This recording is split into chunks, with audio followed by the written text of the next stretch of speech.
늘 그렇듯 인사는 공손하게 송공손 백검인사. 안녕하세요. 안녕하세요.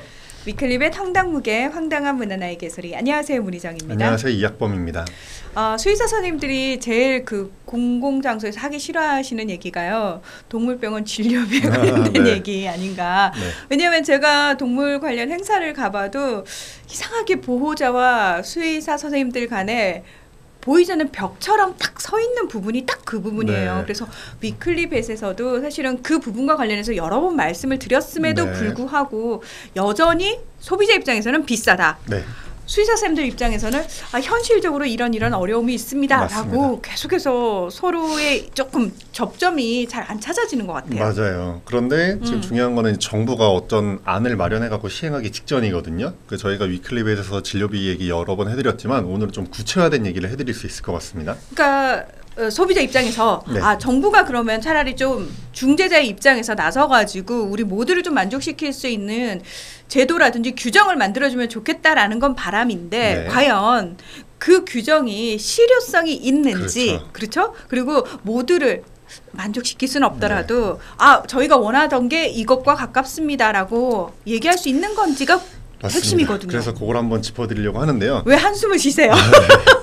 들어보시면 아시겠지만요. 네. 일단은 정부가 워낙에 지금 설문조사 해보면 보호자의 거의 90% 가까이가 동물병원 진료비에 부담을 느끼고 있고 병원마다 차이가 나는 거에 대해서 문제를 제기하고 있어요. 네. 그래서 해결 방안이 필요한 건 사실이긴 한데요. 일단 그래서 정부에서 작년에 연구 용역을 한번 했고요. 또 지금 국회에서도 법이 올해만 3개가 발의되어 있습니다. 네. 이게 관련돼서 1월 25일 날 동물병원 진료비 공시제 원유철 의원님이 대표 발의했고요. 4월 18일 날 표준수까지 도입하자 정재우 의원님이 대표 발의했고요. 12월 10일 얼마 전에 동물진료비 사전 고지제 플러스 공시제 하자 전재수 의원님이 발의를 했는데요. 네. 공시제는 뭐냐면 동물병원에서 이 진료비가 우리 병원에선 이 정도 나옵니다. 이 진료에 대한 진료비가 이만큼이다라고 하고 알려놓는 거예요. 네. 홈페이지에 올려놓던가 아니면 뭐 병원에 붙여놓던가. 표준수가제는 정부에서 이 진료는 얼마 정하는 거고요. 네. 사전 고지제는 진료하기 전에 이건 얼마 정도 나올 것 같습니다. 고지하는 거에 크게 3가지가 있는데요. 근데 일단 대략적으로 딱 들어봤을 때는요. 네. 뭐 약간 지금보다는 상황이 좀 좋아지는 거 아니야라고 그럴 수 어렴풋이 있죠. 그런 생각이 들거든요. 네, 근데 이 수가제 같은 네. 경우는 사실은 말이 안 됩니다. 병원마다 상황도 다르고 진료 수준도 다르고요. 하는 진료 행위도 다른데요. 뭐는 얼마 정하는 게 말이 안 돼서요. 정부도 이걸 받을 생각은 없어요. 근데 정부에서도 작년에 연구 용역하고 또 올해 비공개 회의도 되게 여러 차례 했거든요. 네. 동물보호단체, 수의사단체, 소비자단체 다 껴가지고 해가지고요. 얼마 전에 토론회까지 했는데요. 정부의 결론은 그래서 뭐냐면 내년 하반기에 동물병원 진료비 사전 고지제, 진료하기 전에 예상되는 진료비를 수의사가 의무적으로 공지하게 하는 거, 플러스 중기적으로 중장기적으로는 동물병원 진료비 공시제를 하자. 이게 지금 정부의 계획입니다. 네. 자, 근데요. 네. 얼핏 사실 얘기를 들었을 때 우리가 왜 여성들 미용실 가면요. 네. 종류별로 펌에 따라서 네. 길이에 따라서 네. 헤어 디자이너 선생님하고 네. 미리 사전 고지 해주시거든요. 네, 이 정도 그렇죠. 금액 나옵니다. 그래서 제가 오케이 하면 그걸 하는 건데, 근데 진료라는 부분은 네, 그렇죠. 이렇게 딱 정해진 것처럼 요만큼이 됩니다라고 정확한 금액을 또는 모든 선생님들이 똑같은 진료를 해가지고 정확하게 여기서는 이거고 여기서는 이겁니다라고 비교가 되는 건 아니거든요. 그렇죠. 그 부분이 이제 제가 얘기하고 싶은 부분인데요. 네. 사전고지제 저는 취지는 되게 좋다고 생각하고요. 수의사들도 가능하면 스스로 사전고지를 좀 하는 측면이 필요할 것 같아요. 네. 왜냐하면 소비자들이 불만 갖는 것 중에 하나가 예상치 못한 진료비가 청구되는 거에 대해서 불만이 많거든요. 맞아요. 그런데 이걸 이제 법제화하겠다는 거거든요. 수의사법 개정을 통해서. 이게 또 캐나다 일부주, 싱가포르, 영국에선 실제로 하고 있는 제도기도 해요. 동물병원 진료비 사전 고지제가. 그런데 이거를 이제 법제화했을 때 법제화를 하면 이제 뭐 처벌 조항도 만들 수도 있잖아요. 그렇죠. 그러면은 사전 고지한 진료비보다 더 나왔을 때 과태료를 부과할 거냐?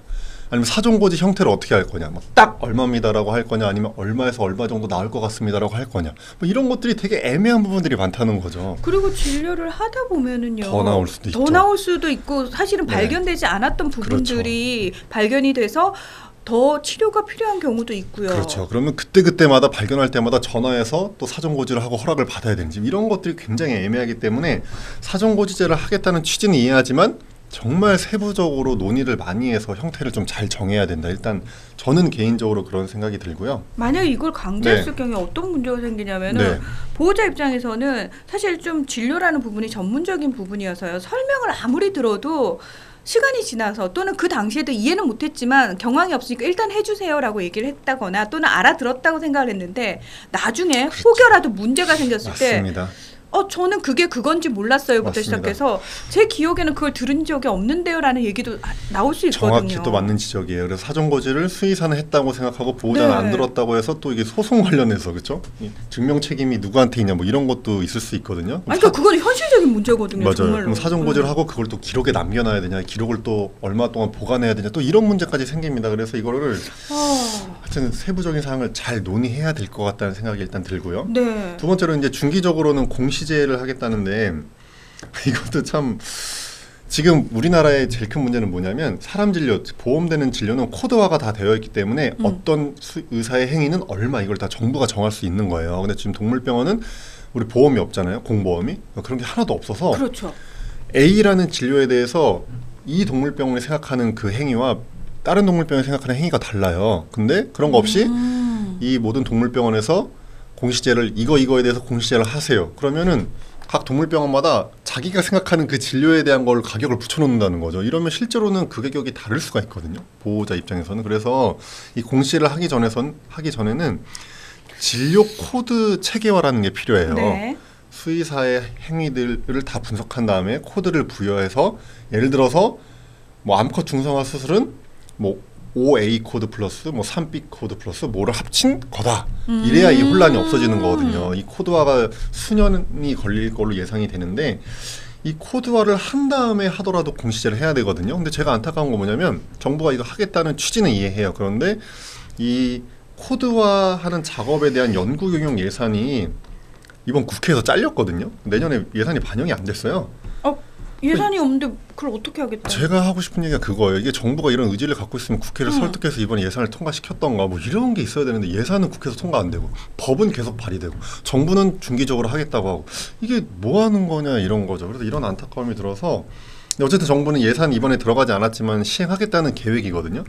이런 부분도 저는 좀 안타깝다고 생각을 합니다. 아니 무슨 올림픽도 아니고 참가에 의의를 두는 것도 아니고 네. 시작만 하면 되는 문제가 아니고요. 왜 우리가 동물 관련해서 어떤 법 규정이 마련이 되면은 중간중간 문제가 생겨도 개정하는 게 너무 힘듭니다라고 네. 여러 번 말씀을 드려서 처음에 만들 때 잘 만들어야 돼요라고 얘기를 참 많이 했잖아요. 그리고 이게 한 해 두 해 싸워온 문제가 아니고 한 해 두 해 우리가 토론하는 문제가 아님에도 불구하고 왜 이렇게 지금 하시는 얘기가요. 반려인들은 사실은 굉장히 어려운 얘기거든요. 맞아요. 뭐냐면 반려인들이 직접 당사자잖아요. 그러면 이들과 함께 이야기를 해서 이 부분이 뭘 얘기하는지를 금방금방 와닿게 맞아요. 하는 그런 노력들이 있어야 되는데 그거는 중간에 하나도 없이 뽕 떠버리고 갑자기 진료비 부담되십니까? 그럼 저희가 이걸 시행하겠습니다. 그렇죠. 그러다가 이제 문제가 하나 둘씩 터지기 시작하면 그때는 도대체 이 법이 누굴 위한 법이었냐부터 시작해서 맞습니다. 아니 이게 지금 제가 뭘 모르는 상태에서 그냥 들어도 헷갈리죠. 네, 이 단계가 너무 눈앞에 보이거든요. 네. 그러면 저는 급하게 시행하는 게 문제가 아니라 네. 이렇게 충분히 예상되는 문제점에 대해서 조금 더 시간을 가지고 각계각층의 사람들이 얘기를 좀 더 많이 해야 되는 거 아닌가. 저도 정확히 그렇게 생각합니다. 네. 왜냐하면 보호자분들이 이 진료비에 대해서 부담 느끼는 건 모두가 다 이해하고 있고 해결 방안 찾아야 되는 것도 모두가 동의하는데요.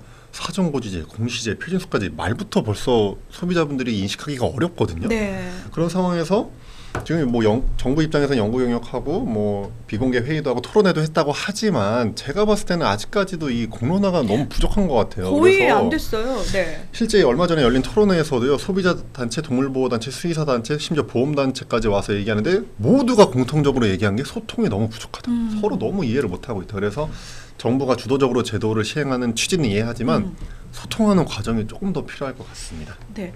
자, 우리는요, 좀 뭐든지 빨리빨리 문화가 자리 잡아가지고 이런 것도 빨리 안 해주고 정부 일 안 하고 뭐 하냐라는 식인데 사실 해외 선진국 사례들을 보면은 기본적으로 공청회 거치는 기간 5년 이상이거든요. 그러니까 어떤 법을 만들든지 간에 우리가 봤을 때는 조금 지루하고 효율성이 떨어져 보이는 것 같아도 사실 하나 그 바꾸기 힘든 법 하나를 규정한다고 제정한다는 것 자체가 사실은 그 정도의 공을 들여야 되는 맞습니다. 일인데 유독 동물과 관련해서는 우리도 모르는 새에 이상한 법이 떡하니 만들어져 있고 나중엔 또 그 법을 개정하기 위해서 많은 사람들이 또 목소리를 내야 되는 비효율이 맞습니다. 반복적으로 발생을 하고 있기 때문에 이번 일과 관련해서는요 진짜 조금 더 공론화시키는 다른 사람들의 이야기를 좀 더 폭넓게 많이 듣는 시간들을 가져서 제대로 된 규정을 좀 만들었으면 하는 그런 네. 간절한 바람이 있습니다.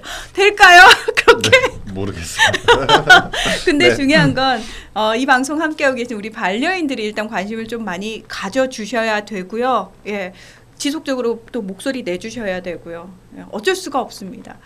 자, 위클리벳 오늘은 여기서 마무리하겠습니다. 함께해 주셔서 고맙습니다. 감사합니다.